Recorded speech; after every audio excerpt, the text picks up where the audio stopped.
नमस्कार. रमा खूपच चिडलेली असते. रमा आणि माही गेस्ट हाऊस मध्ये बोलत असताना सीमा मात्र त्यांचा व्हिडिओ करत असते. त्यावेळेला माही रमाला म्हणत असते, रमा, मी सगळ्याच गोष्टी तुझ्या ऐकेन असं नाही हा. एक गोष्ट तुझी ऐकलीये म्हणजे प्रत्येक वेळेला तुझं ऐकेनच हे खरं होणार नाही म्हणजे नाही. आणि मला तर आता तुझ्याशी बोलायची इच्छाच नाही. रमा, एक गोष्ट लक्षात ठेव, कितीही काही झालं तरी सुद्धा मी तुला माफ करणार नाही म्हणजे नाही. तेव्हा मात्र रमा खूपच हादरते. रमा मोठ्याने बोलते, पुरे, आता हा विषय बंद कर. काहीही झालं तरी सुद्धा मला या विषयाच्या बाबतीत काहीच बोलायचं नाही. जे काही आहे ते सर्व तुमच्या समोर आहे. आणि खरं सांगायचं तर माही, जास्त शहाणपणा करू नकोस. बाळ तुम्हाला पाहिजे. मी माझ्या बाळाला लहानाचं मोठं करू शकते. तेव्हा मात्र सीमा स्वतःशीच बोलते, म्हणजे रमा प्रेग्नेंट आहे. म्हणजे माही मुद्दामून अक्षयला फसवते आणि रमा जवळून बाळ घेणार आहे. हे खरंच माही खूपच चुकीचं करते. माईचं हे वागणं मला खूपच लागतंय. काय करावं तेच समजत नाही. आता तर मला कळतच नाही की कसं वागावं ते. पण मी मात्र आता शांत बसणार नाही म्हणजे नाही. लवकरात लवकर मला सगळ्या गोष्टींचा नीट विचार करायलाच पाहिजे. आणि त्यासाठी मी काहीही करेन. मला कोणतीच गोष्ट आता पटतच नाही. त्यावेळेला मात्र माही खूपच चिडचिड करत असते आणि माही मोठ्याने बोलते, पुरे झालं. आता तर मला या गोष्टी बाबतीत काहीच बोलायचं नाही. तेव्हा मात्र माही खूपच चिडलेली असते. माहीला खूपच राग आलेला असतो. माही मोठ्याने बोलते, काय आहे ना, प्रत्येक वेळेला रमा तुझ्या सगळ्याच गोष्टी मी ऐकल्या, पण या वेळेला मात्र मी तुझ्या कोणत्याच गोष्टी ऐकणार नाही म्हणजे नाही. तुला याची शिक्षा मिळणार म्हणजे मिळणारच. आणि त्याशिवाय मी गप्प राहणार नाही म्हणजे नाही. हे ऐकून मात्र चांगलाच धक्का माहीला बसतो आणि माही खूपच हादरते. त्यावेळेला लगेच रमा बोलते, मला काही एक फरक पडत नाही. बघ, शेवटी विचार मात्र तुला करायचा आहे. तुला जे काही करायचं असेल ते तू कर. पण एक गोष्ट मात्र लक्षात ठेव, कितीही काही झालं तरी सुद्धा मी तुला माफ करणार नाही. आणि आता तर तू माझ्या नादाला लागूच नकोस. तेव्हा मात्र सीमा खूपच चिडते आणि सीमा अक्षयच्या रूम मध्ये येते आणि अक्षयला बोलते, अक्षय, खरंच मला तुझ्या वागण्याची कीव येते अक्षय. त्यावेळेला अक्षय बोलतो, आई काय झालंय? मला खरंच आई कळत नाही की तुम्ही काय वागता या गोष्टीचा. पण प्लीज मी सांगू का, जरा तरी विचार कर.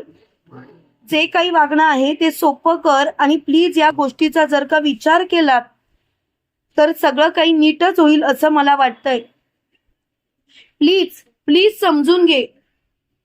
तेव्हा मात्र तिला खूपच राग आलेला असतो. ती मोठ्याने बोलते, पुरे झालं. तुला कळतंय का अक्षय, तू केवढा चुकलायस ते? तेव्हा लगेच अक्षय बोलतो, आई मला खरंच कळत नाहीये तू काय बोलतेस ते. प्लीज आई, जे काही असेल ते स्पष्टपणे बोल बघू. कारण मला तुझ्या या गोष्टीचा खूप त्रास व्हायला लागलाय.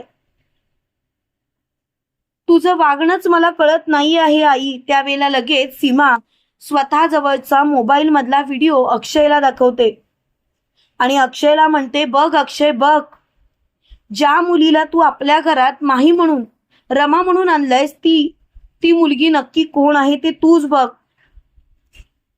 तेव्हा मात्र अक्षय मोठ्याने बोलतो, आई तू काय बोलतेस आणि तू मला काय दाखवण्याचा प्रयत्न करतेस हेच मला समजत नाही. तेव्हा सीमा बोलते, ऐक तर, निदान ऐकण्याचा तरी प्रयत्न करशील ना. तेव्हा अक्षय मोबाईल मधलं रेकॉर्डिंग सगळं ऐकतो. माहीचं बोलणं ऐकून अक्षयला धक्काच बसतो आणि अक्षय बोलतो, बाप रे, हे सर्व असं आहे तर हे सर्व असं कसं काय? मला तर कळतच नाही की काय खरं आणि काय खोटं ते. पण मी तर आता शांत बसणारच नाही. एकेकाला नाही ना त्यांची लायकी दाखवली तर मी गप्प बसूच शकत नाही. तेव्हा लगेच मोठ्यानी सीमा बोलते, अक्षय शांत हो, कारण तू तर नीट विचार कर काय चाललंय या गोष्टीचा. अक्षय, मुळात तुझं हे वागणं पटत नाही आहे. अक्षय, आता आपल्याला शांततेने विचार करावा लागेल, कारण रमा खूपच मोठ्या प्रॉब्लेम मध्ये अडकले. तेव्हा लगेच अक्षय म्हणतो, आई तू काळजी नको करूस, मी सगळं काही नीट करेन. तेव्हा लगेच मोठ्यानी सीमा बोलते, तुला वाटतं तेवढं सोपं नाही. खरं सांगायचं तर तू जरा विचार कर, केवढा मोठा घोटाळा झालाय ते बघ. कारण मला तुझ्या या गोष्टीचा खूपच त्रास व्हायला लागलाय. खरं सांगायचं तर मला ही गोष्टच पटत नाही आहे. प्रत्येक वेळेला स्वतःच तेच खरं करणं हे चुकीचं आहे. अक्षय शांत हो, यामुळे रमाला खूपच त्रास होईल. त्यावेळेला रमा इकडे माहीला म्हणत असते, माही तू किती प्रयत्न कर, पण एक गोष्ट मात्र लक्षात ठेव माही, कितीही काही झालं तरी सुद्धा तू स्वतःला वाचवू शकत नाहीस ना.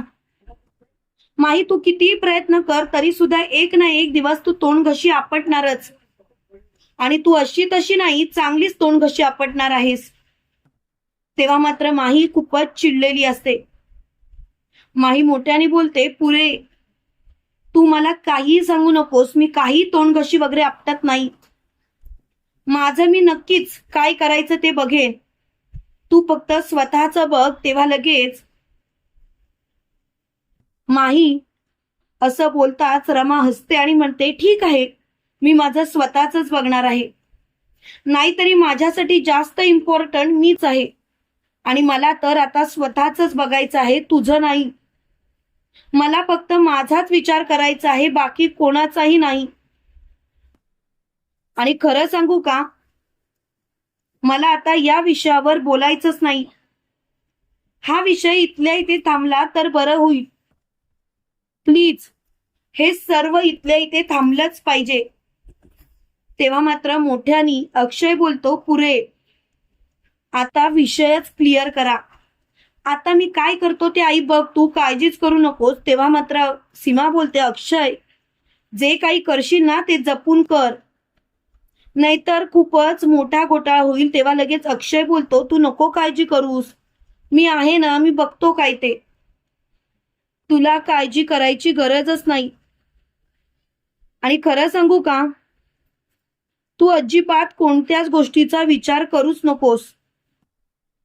तेव्हा मात्र ती खूपच घाबरलेली असते आणि ती मोठ्याने बोलते, काही करून आपल्याला लवकरात लवकर सगळं काही नीट करायचं आहे.